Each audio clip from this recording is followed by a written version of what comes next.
سیدہ فاطمہ زہرا رضی اللہ عنہا نے روٹیاں لگائیں۔ نبی کریم صلی اللہ علیہ وآلہ وسلم نے بھی ایک دو روٹی لگا دی۔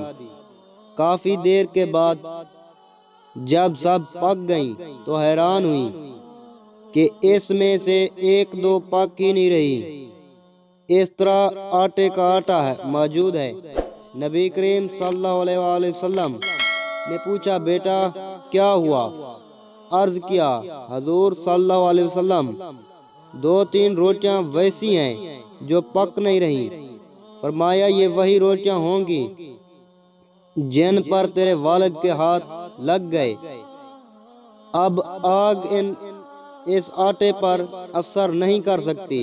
نبی کریم صلی اللہ علیہ وآلہ وسلم جس چیز کو چھو لیتے اس پر یوں ہی اثرات ہو جاتے تھے۔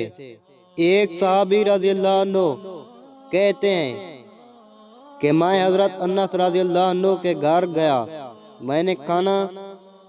میں کھانا کھا رہا تھا۔ انہوں نے اپنی باندھی سے کہا کہ تولیہ لاؤ۔ جب وہ تولیہ لائیں تو دیکھا کہ میلا کچیلا تھا۔ حضرت انس رضی اللہ عنہ نے اس کو غصے کی نظر سے دیکھا اور کہا، جاؤ اسے صاف کر کے لاؤ۔ فرماتے ہیں کہ وہ بھاگ کر گئیں اور جلتے ہوئے تندور کے اندر تولیہ کو پھینک دیا۔ تھوڑی دیر کے بعد اس نے وہ تولیہ باہر نکالا تو بالکل صاف ستھرا تھا۔ وہ گرم تولیہ میرے پاس لائیں۔ میں نے ہاتھ تو صاف کر لیے، مگر حضرت انس رضی اللہ عنہ کی طرف سوالیہ نظروں سے دیکھا۔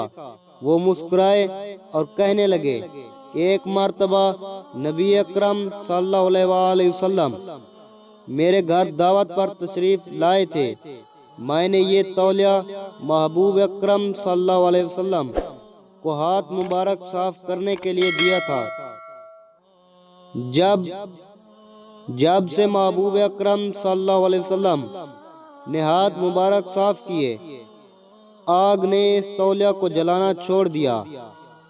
جب یہ تولیہ میلا ہو جاتا ہے تو ہم اسے تندور میں ڈال دیتے ہیں اور آگ میل کچیل کو کھا لیتی ہے اور ہم صاف تولیہ کو باہر نکال لیتے ہیں۔